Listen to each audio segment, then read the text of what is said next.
انہوں نے اب ٹویٹس کرنے سٹارٹ کر دیے, انہوں نے ٹرولز کرنے سٹارٹ کر دیے. اٹ مینس کہ معاملہ گمبھیر صورتحال اختیار کر چکا ہے, اور گنڈاپور صاحب نے جیل میں عمران خان سے 2 گھنٹے جو طویل ملاقات کی ہے, اس ملاقات کا مقصد یہ تھا کہ وہ اپنی ساکھ کو بچانا چاہ رہے تھے, وہ اپنی عزت کو بچانا چاہ رہے تھے, کیونکہ جو پشاور جلسے میں گنڈاپور پر علی امین, گنڈاپور صاحب پر علی محمد خان صاحب کے اوپر اور دیگر قیادت کے اوپر جو لان تان ہوئی ہے, لانتیں بھیجی گئی ہیں, اس کی وجہ یہ ہے کہ پشاور کا جلسہ ناکام ہو چکا ہے, جس کا متعدد بار کئی مقامات پر, کئی جگہوں پر پارٹی رہنما اعتراف کر چکے ہیں کہ جو ایکسپیکٹڈ ریزلٹس ہم گین کرنا چاہتے تھے وہ نہیں مل سکے. سلمان اکرم راجہ صاحب سیکرٹری جنرل کس کے کہنے پر بنے تھے؟ علیمہ خان صاحبہ کی فرمائش پر بنائے گئے, اور سلمان اکرم راجہ صاحب پر آج سب سے زیادہ عدم اعتماد ہو رہا ہے, ان پر نو کانفیڈنس ہو رہا ہے جماعت کے اندر, حالانکہ وہ نہ تو کوئی ممبر ہے نیشنل اسمبلی کے, نہ وہ پالیٹیشین تھے. وہ اس سے پہلے ایک ممتاز ماہر قانون تھے, ایک ممتاز قانون دان, ایک ممتاز وکیل کی حیثیت رکھتے تھے. اور سلمان اکرم راجہ صاحب, اکرم راجہ صاحب کے صاحبزادے, ان کے والد بڑے مایہ ناز وکیل تھے. سلمان اکرم راجہ صاحب نے بھی بڑے کیسز کیے, کرمنل کے, فوجداری کے بڑے کیسز انہوں نے کیے.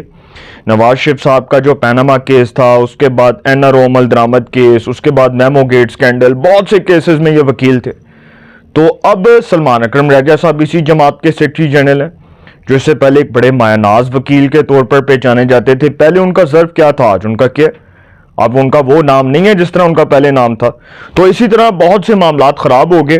تو گنڈاپور صاحب جو ہیں جی, انہوں نے شکایتوں کے انبار لگا دیے علیمہ خان صاحبہ کے اوپر, اور انہوں نے کہا کہ خان صاحب یہ جو مذاکراتی عمل ہے اس میں خلل علیمہ خان ڈال رہی ہیں. علیمہ خان صاحبہ نے یہ سارا کچھ کیا. ایون کہ گنڈاپور صاحب نے ایک ویڈیو پیغام جو ہے جاری کیا ہے, وہ بڑا ہی ڈیمیجنگ ہے, بہت الارمنگ ہے تحریک انصاف کے لیے. اب اس کے حوالے سے بھی بات کروں گا, لیکن پہلے جو پی ٹی آئی کا پارلیمانی پارٹی کا اجلاس ہے, اس میں عمران خان کو یہ جی خبر یہ ہے کہ پی ٹی آئی پارلیمانی پارٹی اجلاس ارکان عمران خان کو لگائی گئی شکایات پر آپس میں الجھ پڑے. ذرائع کے مطابق جنید اکبر نے وکلاء کی جانب سے اڈیالہ جیل میں درست معلومات نہ پہنچانے کا نقطہ اٹھایا اور کہا کہ تمام ممبران اسمبلی قربانیاں دے رہے ہیں, لیکن اڈیالہ جا کر چند وکلاء غلط معلومات پہنچاتے ہیں. ممبران اسمبلی کی قربانیوں کے بارے میں اڈیالہ جیل کچھ نہیں بتایا جاتا, اڈیالہ میں چند رہنماؤں اور مخصوص گروپ کا موقف پہنچایا جاتا ہے. وہ کہہ رہے ہیں کہ مخصوص لوگوں کو اڈیالہ جیل بھجوایا جاتا ہے, انہی کا موقف پہنچایا جاتا ہے. خان صاحب تک جو معلومات کی رسائی ہے وہ درست نہیں ہے. کچھ وکلاء جو ہیں وہ خان صاحب کو اپنے ہسارے میں لیے ہوئے ہیں, اور انہوں نے اپنے ہسارے میں لے کر خان صاحب کو غلط طریقے سے ساری چیزیں بتائی ہیں. وہ ٹریپ کر رہے ہیں خان صاحب کو. یہ بہت سی باتیں گنڈاپور کہہ رہے ہیں, جنید اکبر کہہ رہے ہیں. پھر وہ کہتے ہیں کہ مخصوص گروپ جو ہے وہ پارٹی پر قابض ہے, اس کی اجارہ داری قائم ہے. سلمان اکرم راجہ نے کہا کہ اپوزیشن سے متعلق سیاسی فیصلوں کا مکمل اختیار محمود اچکزئی اور علامہ ناصر عباس کو ہوگا. سر انہاں دی عقل نو سلام پیش کرو. کیونکہ جس محمود اچکزئی کو انہوں نے لیڈر آف دی اپوزیشن بنایا ہے, اسی محمود اچکزئی کو خان صاحب کیا کیا تانے نہیں دیا کرتے تھے. وہی محمود اچکزئی خان صاحب کو یہودی ایجنٹ کہا کرتے تھے. وہی محمود اچکزئی خان صاحب کو یہودی لابی کہا کرتے تھے. وہی محمود اچکزئی کے بھائی نواز شریف صاحب جب وزیر اعظم بنے, تیسری بار, 3rd ٹائم وہ بنے, تو اس وقت وہ گورنر بلوچستان تھے, وہ اس حکومت کا حصہ تھے نواز شریف صاحب کی. آج وہ کس منہ سے لیڈر آف دی اپوزیشن بنے ہیں, مجھے تو سمجھ نہیں آتی. اور پھر وہی علامہ ناصر عباس صاحب جن کو بھیک کے طور پر سینٹ کی ٹکٹ دی. علامہ ناصر عباس صاحب کوئی پولیٹیکل فگر نہیں ہے. حامد رضا صاحب کوئی پولیٹیکل فگر نہیں ہے. سلمان اکرم راجہ تحریک انصاف کے سیکرٹری جنرل کوئی پولیٹیکل فگر نہیں ہے, لیکن اس کے باوجود یہ لوگ جو ہیں وہ پارٹی کے اندر چھائے ہوئے ہیں, ان کی لاٹری نکلی ہوئی ہے. تو اب سلمان اکرم راجہ صاحب جو ہیں وہ کہہ رہے ہیں کہ جی مذاکرات جو ہیں وہ کہہ رہے ہیں کہ اپوزیشن سے متعلق سیاسی فیصلوں کا مکمل اختیار محمود اچکزئی اور علامہ ناصر عباس کو دے دیا.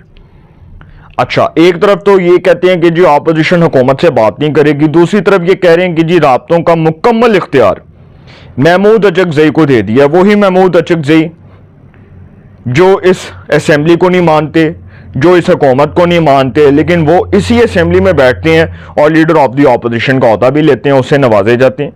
تب وہ اسمبلی ان کو حلال لگتی ہے، جب یہ حکومت بات کر رہی ہوتی ہے، جب یہ حکومت برسر اقتدار آتی ہے، تب یہ حکومت حرام ہو جاتی ہے۔ مطلب یہ مجھے لیلا مجنو کی کہانی سمجھ نہیں آئی۔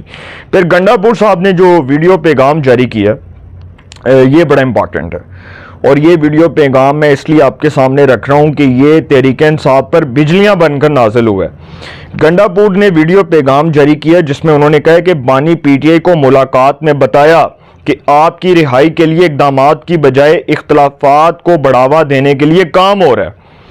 گنڈا پور نے کہا کہ انہوں نے بانی پی ٹی آئی کو بتایا کہ ویلاگر اختلافات کو بڑھا رہے ہیں، ویلاگرز مطلب یوٹیوبرز، بانی پی ٹی آئی کو بتایا کہ ویلاگرز اختلافات کو بڑھا رہے ہیں اور علیمہ خان ویلاگرز کو روکنے کی بجائے ان کا ساتھ دے رہی ہیں۔ اب وہ الزام لگا رہے ہیں عمران ریاض کے اوپر، آفتاب اقبال کے اوپر، شاہین سیبائی کے اوپر، سمی ابراہیم کے اوپر، صدیق جان کے اوپر، وہ الزام لگا رہے ہیں۔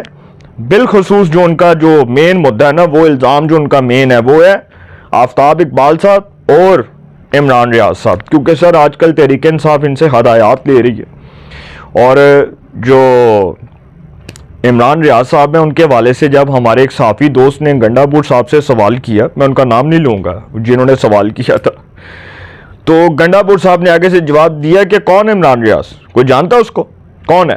انہوں نے کہا میں کسی بھی لاگر کو نہیں جانتا، میں صرف خان کو جانتا ہوں، میں کسی عمران ریاض کو نہیں جانتا، جاؤ جا کے جنہیں ڈکٹیشن لینی ہوندے کو لو جا کے۔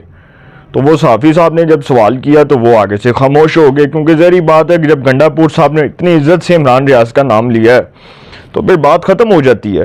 تو پھر انہوں نے کہا کہ بانی پی ٹی آئی کو یہ بھی بتایا ہے، گنڈا پور کہہ رہے ہیں کہ بانی پی ٹی آئی کو یہ بھی بتایا کہ حفیظ اللہ نیازی جو ہمارے استاد محترم ہیں وہ آرٹیکل لکھ رہے ہیں جس میں علیمہ خان کے نام کے ساتھ وزیر اعظم اور چیئرپرسن لکھا جا رہا ہے۔ مہم چلائی جا رہی ہے کہ علیمہ خان کو پارٹی کا چیئرپرسن بنایا جائے گا، پارٹی میں گروپ بندیاں کی جا رہی ہیں اور اپنے مفادات حاصل کیے جا رہے ہیں۔ جو حقیقت تھی وہ بانی پی ٹی آئی کو بیان کر دی ہے، اس طرح پارٹی کو نقصان ہو رہا ہے۔ بانی پی ٹی آئی کو بتایا اگر بجٹ پیش نہ کرتے تو ہم قانونی طور پر نااہل ہو جاتے اور حکومت ختم ہو جاتی ہے۔ کون کہہ رہے ہیں؟ گنڈا پور صاحب، کہ اگر ہم بجٹ پیش نہ کرتے تو ہماری کے پی کے گورنمنٹ ختم ہو جاتی، ڈیفینیٹلی ہو جاتی، کیونکہ پھر آپ کے پاس اکثریت نہیں ہونی تھی، پھر اپوزیشن نے عدم اعتماد کے ذریعے حکومت بنا لینی تھی۔ تو اب گنڈا پور صاحب کو ڈر یہ لاحق ہو گیا ہے کہ جو حفیظ اللہ نیازی ہمارے استاد محترم بیرسٹر حسان نیازی کے والد، سینئر صحافی، سینئر تجزیہ نگار، جنہوں نے کالم لکھا تھا کہ جانشین کون علیمہ خان یا پارٹی کے اندر کوئی بھی جانشین عمران خان کون ہوگا، تو اس میں انہوں نے یہ بتایا تھا کہ علیمہ خان صاحبہ کو پارٹی میں آگے لانے کے لیے کام سٹارٹ ہو چکا ہے۔ اب وہ گنڈا پور صاحب کو ڈر یہ لاحق ہو گیا کہ اگر علیمہ خان چیئرپرسن بن گئی پاکستان تحریک انصاف کی تو میں تے فارغ۔ تو گنڈا پور صاحب کو یہ بھی بتایا کہ خان صاحب نے جو جیل میں ان کا گریبان پکڑا ہے، بات گریبان پکڑنے تک آ گئی ہے، گریبان کو ہاتھ ڈالنے تک بات آ گئی ہے۔ اٹ مینز کہ پروگرام تو وڑنے جا رہا ہے۔ مختاریہ گل ود گئی ہے، گنڈا پور دسدا نہیں پیا۔ بات یہ ہے کہ بات گریبان تک جب آ گئی ہے، گریبان چاک کرنے تک آ گئی ہے، تو سر معاملات بڑے گمگیر ہیں۔ کسی بھی وقت تحریک انصاف میں کوئی بڑا سیاسی دھماکہ ایک سیاسی بونچال کی شکل اختیار کر جائے گا، جس کو روکنا ناممکن ہوگا۔ اپنی رائے کا کمنٹس میں ضرور اظہار کیجیے گا۔ انشاءاللہ ایک نئے سیگمنٹ کے ساتھ پھر ملاقات ہوگی۔ آپ اپنا بہت خیال رکھیے گا۔ آل آنے کے بعد